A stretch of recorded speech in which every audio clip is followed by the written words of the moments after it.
Inaasikaso ng defense team ni dating Pangulo Rodrigo Duterte na mabigyan ng interim release mula po sa pagkakapiit sa The Hague Penitentiary ang dating Pangulo. Gayunman, sinabi ni Attorney Nicholas Kaufman, siya pong lead counsel ni Duterte, na hindi pa nila napagdidesisyonan kung kailan ihaharap sa International Tribunal o sa ICC ang kahilingan para sa kanyang pansamantalang kalayaan.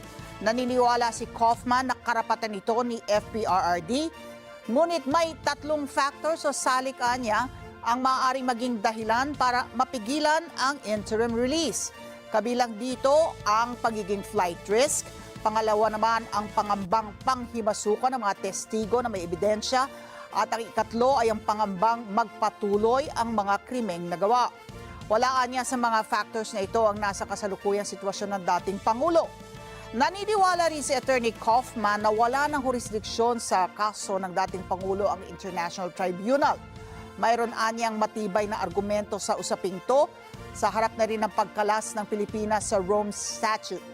Igigit umano ng depensa sa ICC judges ang nasabing argumento, ngunit nasa kanila pa rin kung may tsansa ang legal team na tanggapin ito.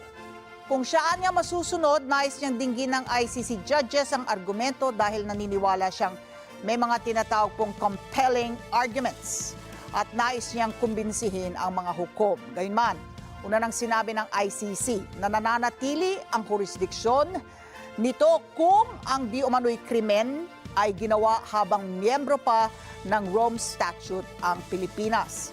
Sa isang pahayag matapos ang first appearance ni FPRRD sa tribunal noong pong March 12, sinabi ng korte na masusing sinuri ang mga material na isinumite ng prosekusyon at napatunayang mayroong reasonable grounds para paniwala ang responsable si Ginoong Duterte bilang indirect co-perpetrator sa crime against humanity of murder na naganap umano sa Pilipinas sa pagitan ng November 1, 2011 hanggang March 16, 2019.